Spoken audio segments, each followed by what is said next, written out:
race against, a lot of smart people, starting with the early primaries against some very tough people, very smart people.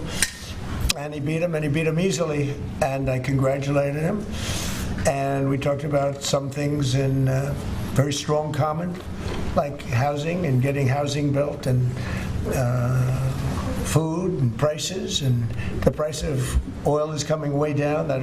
Anything I do is going to be good for New York. If I can get prices down, it's good for New York, and we've got them down, way down from last year. We have, as you know, I've been saying to a lot of people, Walmart said that Thanksgiving this year is exactly 25% less than last year, so that's good for New York, good for everybody.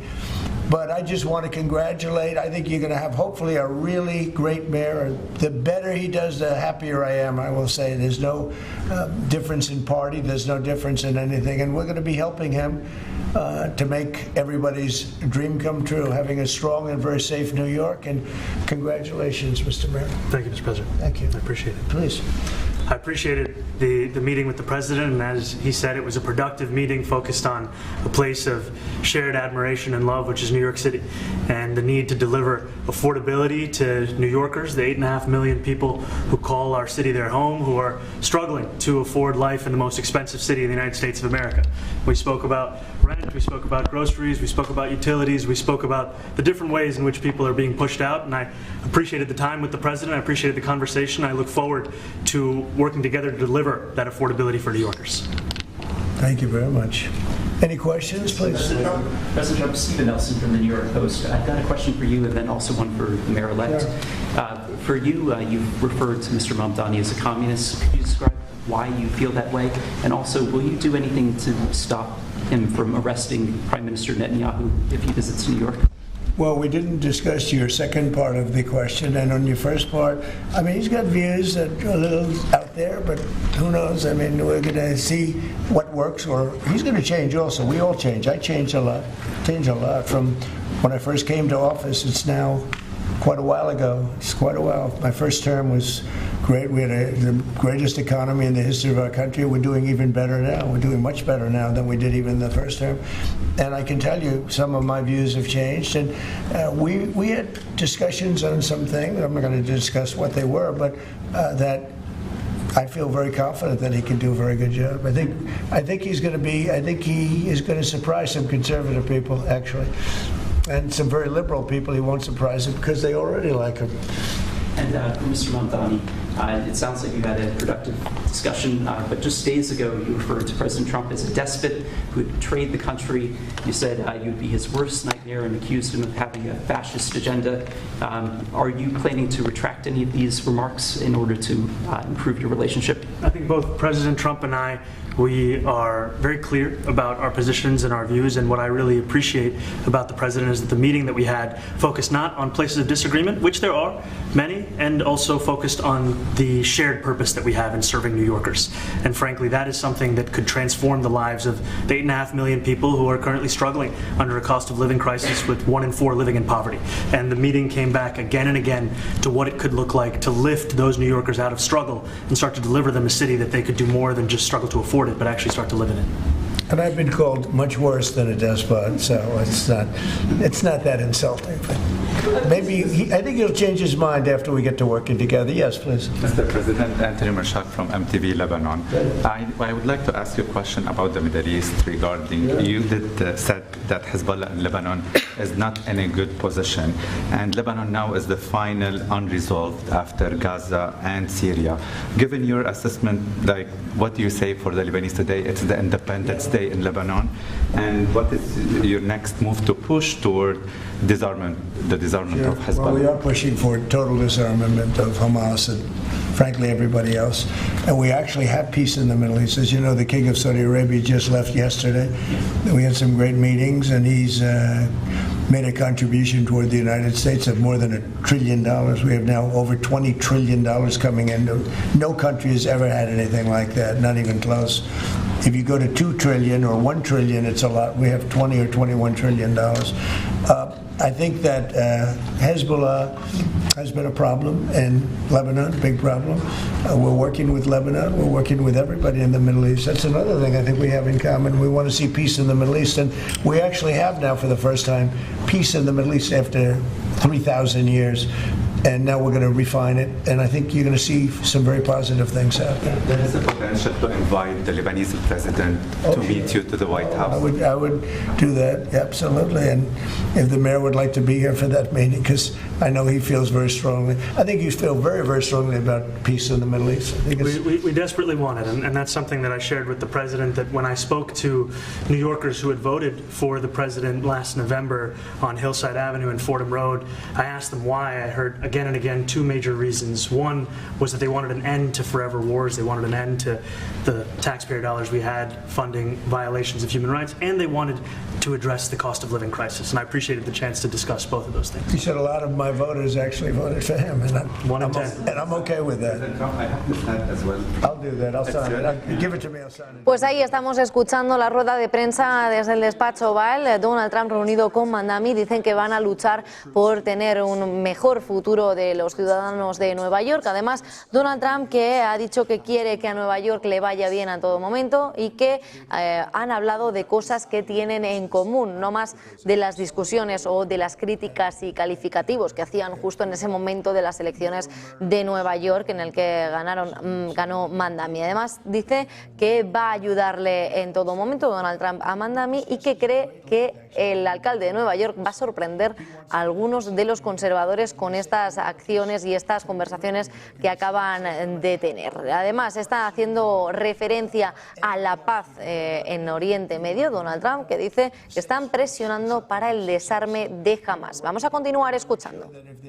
Horrible people there. We want to get them out. I think he wants to get them out, maybe more than I do. So we'll work together. We discussed it at great length. Yes, please. Yeah, two questions, if I may. One for you, Mr. President, on BBC in a second. But first of all, for the mayor-elect, you're both from different parts of the political spectrum. You're both populists, though, and I just wonder to what extent the president's campaign style, his techniques, his social media use inspired any part of your campaign. Well, I actually told the president that, so much of the focus of our campaign has been on the cost of living crisis. And when we asked those New Yorkers who had voted for the president, when we saw an increase in his numbers in New York City, that came back to the same issue: cost of living, cost of living, cost of living. And they spoke about the cost of groceries, the cost of rent, the cost of Con Ed, the cost of childcare. And too often politicians are looking to lecture to New Yorkers what they should care about, as opposed to listen.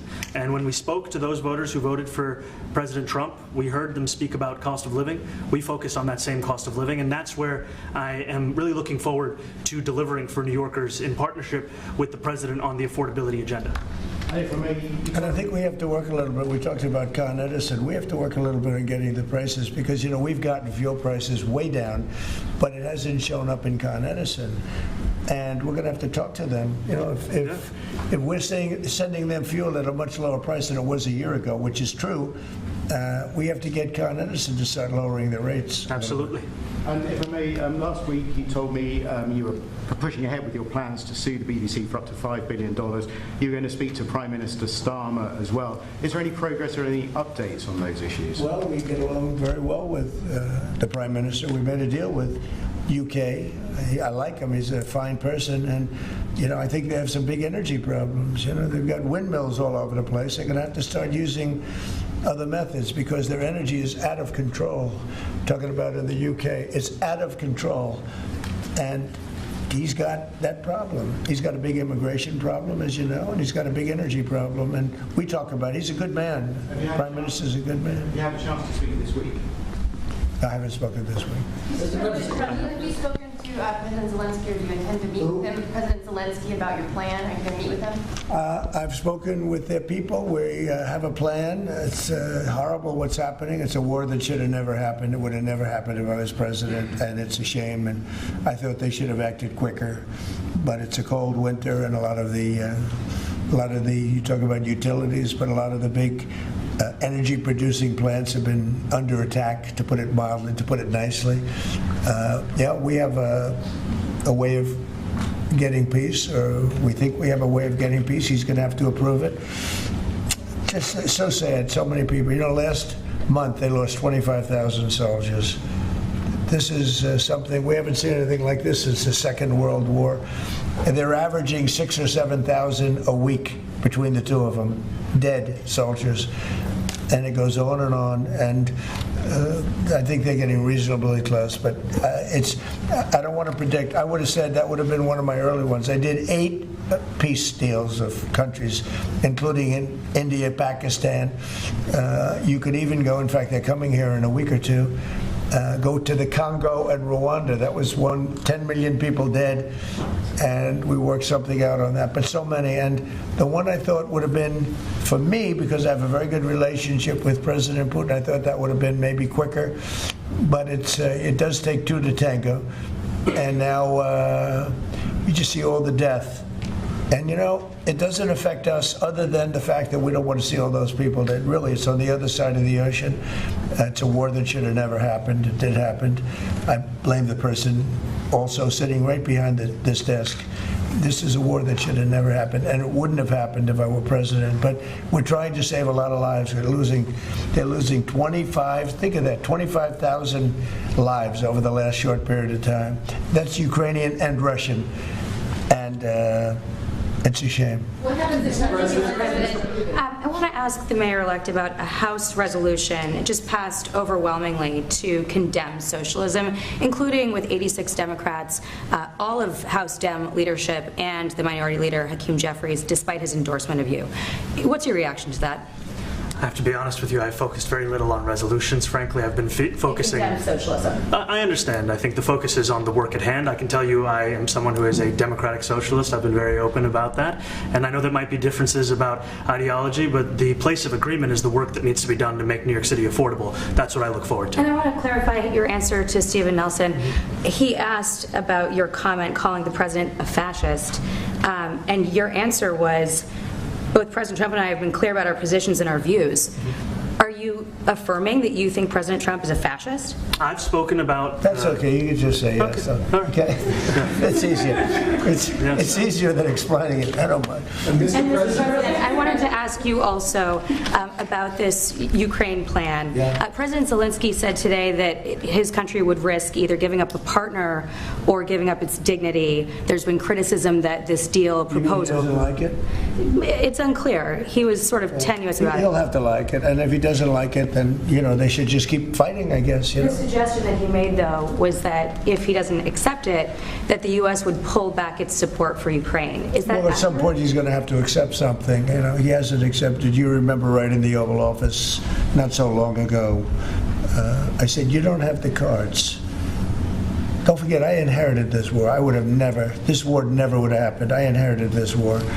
And I thought he should have made a deal a year ago, 2 years ago. The ultimate deal would have been if it never started. That would have been the good deal. That could have been done too if you had the right president, but you didn't have the right president.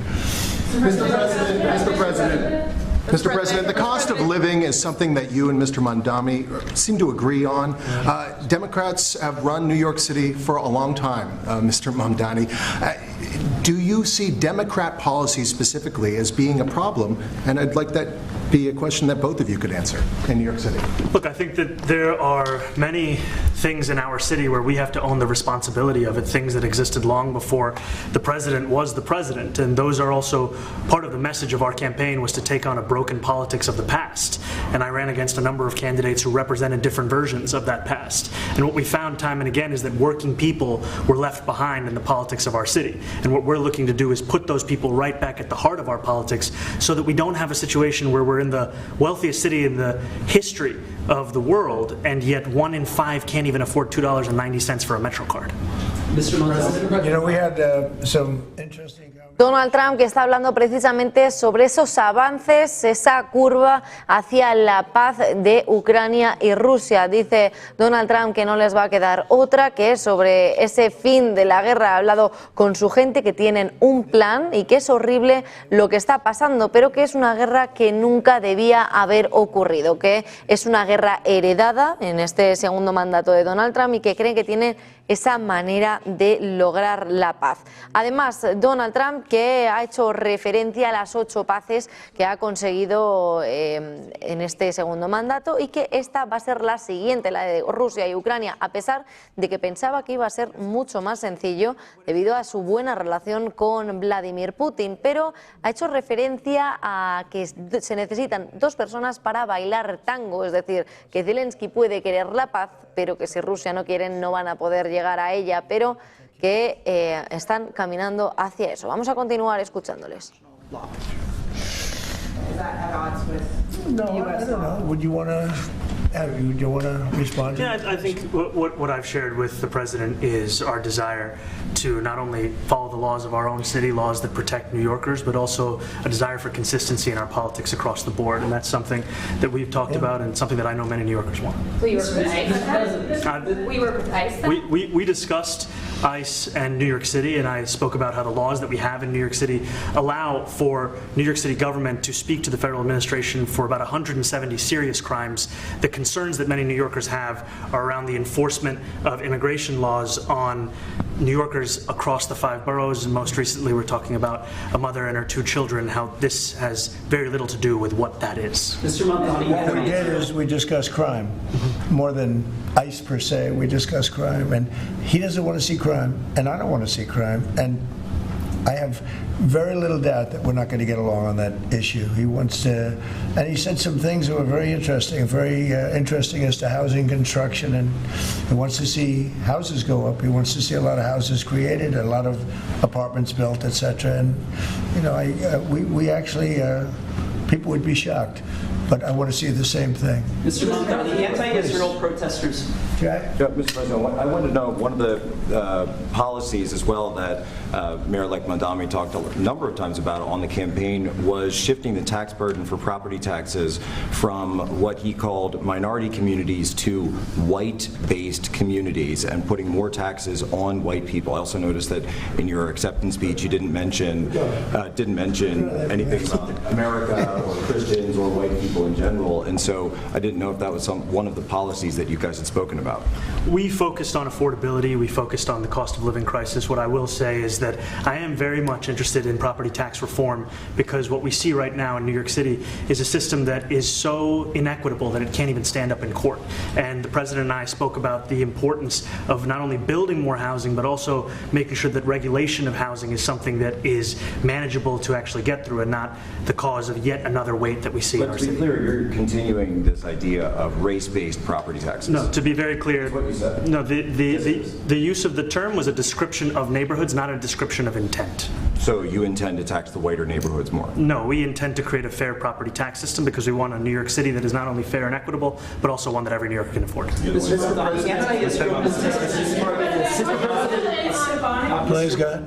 Mr. Mamdani, anti-Israel protesters just targeted a synagogue in New York. Are you concerned about Jewish New Yorkers feeling welcome and safe in the city? And President Trump, you've threatened to cut off federal funding to New York City. What policies would prompt you to do that? Would that be city-run grocery stores? Would it be something else? Well, I think if we didn't get along, whether it's cut off or just make it a little bit difficult or not give as much, we want to see, I use the term, we don't want good money going after bad, and we don't want that to happen. I don't think that's going to happen. I did say that, you know, subject to what policies are being said. We had a meeting today that actually surprised me. He wants to see no crime. He wants to see housing being built. He wants to see rents coming down, all things that I agree with. 10:01 de la noche, hora central europea, que acaba de cerrar el mercado al otro lado del Atlántico y ha cerrado, sorprendentemente, en positivo ante esas esperanzas de recortes de tipos de interés por la Reserva Federal. Después del golpetazo que se pegaban ayer en la renta variable al otro lado del Atlántico, hoy, fíjense, por qué ha cerrado en positivo.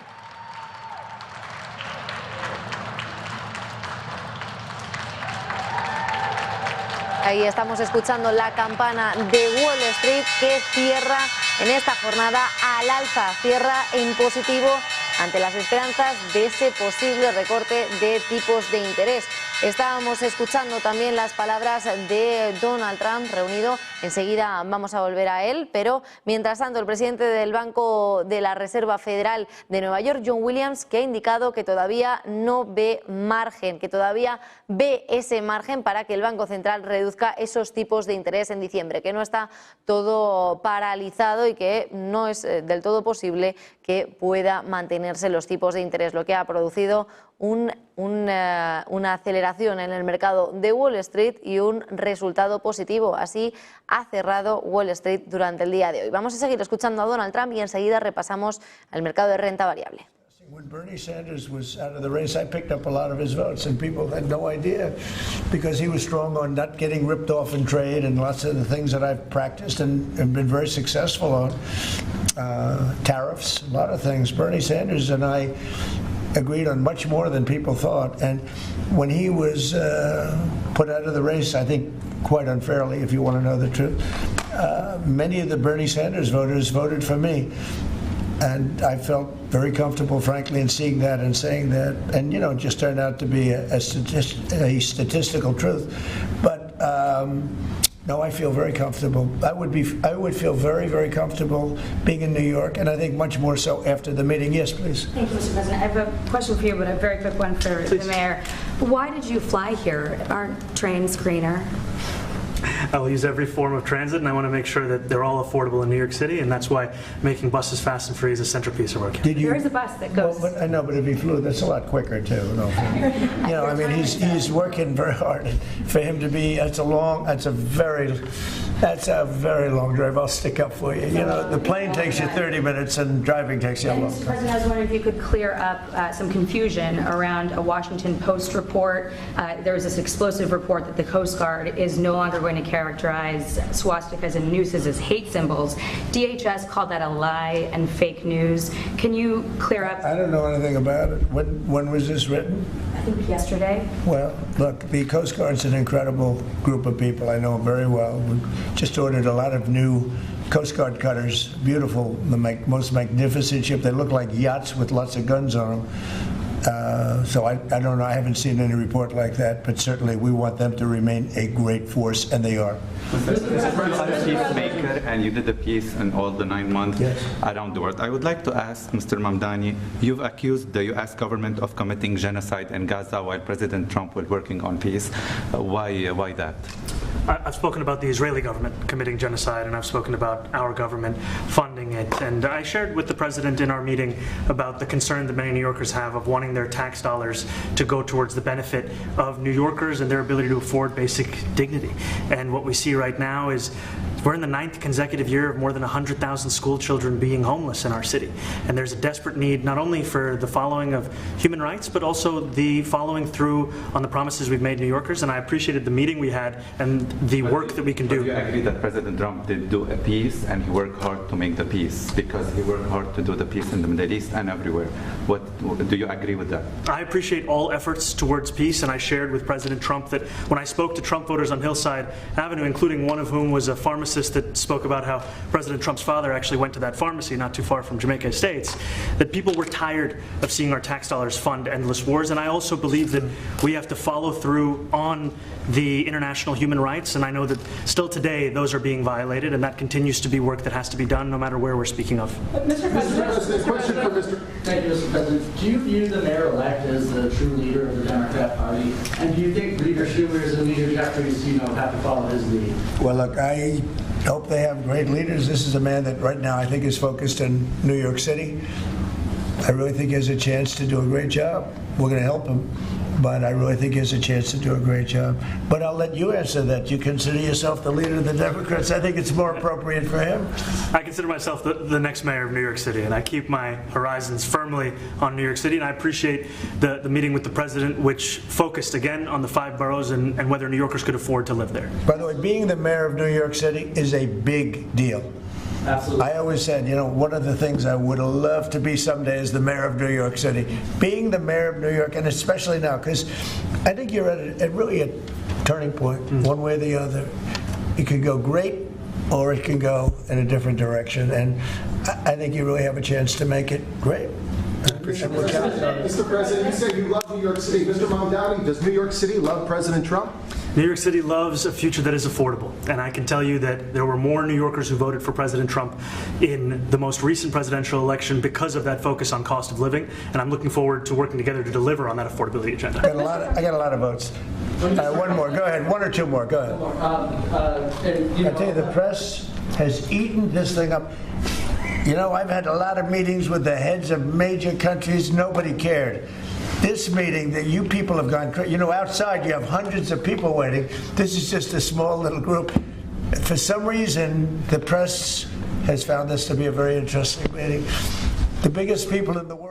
Bueno, pues parece haber acercamiento entre Donald Trump y Mamdani, porque, según acaba de decir el presidente de Estados Unidos, dice que se sentiría cómodo en el Nueva York de Mamdani, algo que no estaba siendo así cuando se acercaban esas elecciones de Nueva York. El presidente de Estados Unidos ha confirmado que él y el alcalde electo de Nueva York, Mamdani, comparten más puntos en común de lo que pensaban después de su primera reunión. Dicen que están de acuerdo en muchas cosas de las que pensaba y ha agregado que se sentiría muy cómodo visitando y viviendo en el Nueva York de Mamdani, viviendo bajo la ciudad de ese gobierno ahora mismo no precisamente republicano, sino demócrata. La reunión ha tenido lugar declaraciones previas en las que Donald Trump ha declarado con objetivos comunes con la reducción de la delincuencia. Los dos quieren reducir también ese precio de los alquileres y la ampliación de la oferta de vivienda. Vamos a seguir escuchándoles. A great tribute. I mean, it's an amazing thing that he did. And I'll just add one thing to what the president said. Is one thing I also appreciated is in our meeting to appreciate a portrait of FDR and the incredible work that was done with the New Deal, and also in thinking about what it can look like when the federal government and New York City government work together to deliver on affordability. It can be transformative. You know, we have a great portrait of FDR that I found in the vaults that was missing for years. I found it and I put it up. He's a Democrat, to the best of my knowledge. He's a Democrat. And when the mayor saw that portrait, he said, "Sir, do you mind if I have a picture taken by that portrait?" It's an amazing portrait. I hope the picture comes out good. But it's an amazing portrait in the cabinet room. So he's a big fan of the New Deal, I guess, and of FDR. Yes, ma'am. Thank you, Mr. President. You said that you both spoke about crime. There are many police officers set to come off the rolls at the end of this year in New York City. Are you going to allow those police to be replaced with police officers, actual cops? And are you going to require that that happens? Would there be some consequence if the staff happens? But again, that's going to be ultimately the mayor's decision. What's your answer? Is that I look forward to delivering public safety with the NYPD, and I've said over the course of our campaign that we have the number of police officers today. They are the ones that's budgeted about 35,000 headcount. And I think the key thing is that we have to make it easier for police to focus on police work, not ask them to respond to 200,000 mental health calls a year. So is that a reduction from what you're at right now? Are you committing to maintaining the same level of cops? I've committed over the course of the campaign to maintain the 35,000. That's the headcount that we had through the campaign. And not replace them with caseworkers, social workers? No, I've said that's the headcount that we want. What we need to do is make sure they can focus on serious crime. And he just retained a great police commissioner, I believe, right? Yes, we did. Commissioner Tisch. If the newspapers are correct. That one they're correct about. He retained, I think, somebody that is she's a good friend of some of the people in my family, of Ivanka, and they say she's really good, really competent, and he just retained her, so that's a good sign. Are there still topics that you see the two of you disagreeing on in the future, and do you think you'll have more meetings like this? There will be topics that we disagree on. I think we'll probably come to a conclusion, and ultimately he'll convince me, or I'll convince him. You know, it's for the good of New York. Ultimately, it's for the good of New York. I don't care about affiliations or parties or anything else. I want to see if this city could be unbelievable, if he could be a spectacular success, I'd be very happy. Do you think you guys will meet more in the future too? Excuse? Do you think you'll meet again in the future, throughout the administration? I think we will. I think we will. I hope we do. I enjoyed the meeting. We had a great meeting. Please. Mr. President, Republican Elise Stefanik has campaigned multiple times by calling Zohran Mamdani a jihadist. Do you think you're standing next to a jihadist right now in the Oval Office? No, I don't. But she's out there campaigning, and You know, you say things sometimes in a campaign. Isn't that sort of She's a very capable person, Isn't but that a kind of label? you really have to ask her about that. But no, I don't particularly. I think I met with I met with a man who's a very rational person. I met with a man who really wants to see New York be great again. And I can say again, because New York was great. You know, when I came down to Washington initially, the city was so hot. It was doing great. We were having some telltale signs and problems. We had a mayor that was not doing a great job, but still, it was moving along. And it went bad. It really went, you know, pretty bad. And he can, I think it's been at lower points, but it went pretty bad. I think he can bring it back. Now the question is, will he bring it back all the way? Will he bring it back greater than ever before, which is, I guarantee, that's his wish. I think he wants to make it greater than ever before. And if he can, we'll be out there cheering. I'll be cheering for him. Okay? Thank you very much, everybody. You chose not to answer the question about the synagogue protest. Thank you very much. Pues ahí daba por finalizada la comparecencia dentro del despacho Oval de Donald Trump con Mamdani. Por cierto, que también ha hablado sobre este acuerdo de paz entre Rusia y Ucrania. Estamos a la espera de ese ansiado Thanksgiving, ese día de acción de gracias la semana que viene, que Donald Trump apunta que se pueda llegar a ese acuerdo de paz. Además, en sus palabras, acaba de decir que Zelensky debe aprobar el plan de paz con Rusia. El presidente de Estados Unidos dice que el presidente declara que Donald Trump dice que esa resolución entre el conflicto entre Rusia y Ucrania debe llegar a pesar de las bajas y las muertes que esto conlleva, y que estas declaraciones, ya saben, se producen en este marco, en este contexto en el que estamos esperando esa reunión de la semana que viene, que posiblemente se llegue a esa paz entre Rusia y Ucrania, al menos que se pueda avanzar para la disolución del conflicto que acumula ya 3 años y medio consecutivos. Nosotros que hacemos una pequeña pausa y enseguida volvemos mirando a las últimas horas.